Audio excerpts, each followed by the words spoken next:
This budget, if I could be honest with you, it is an attempt to implement ethnic cleansing in this nation from people of color, but also poor white folk from whom the services being cut will be impacted the most. President Trump and his surrogates have used dog whistle language to speak about race in negative ways and create fear in the hearts of Americans. Here is the reality. Many poor black families and brown families and Asian families and indigenous families will be devastated by this budget. The reality is that there are many poor white families that will be devastated by this budget as well.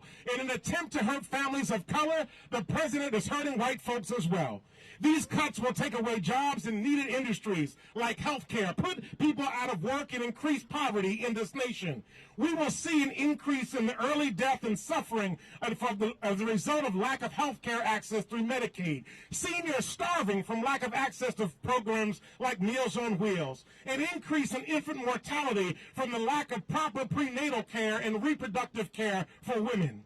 At the root of all this is an immoral desire to continue the transfer of wealth from the poorest in this nation to a handful of the richest.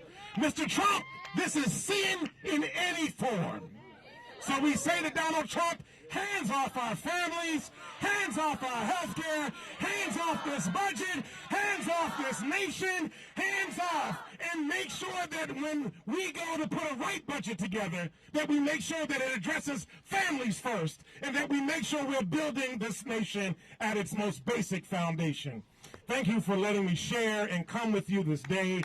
And now,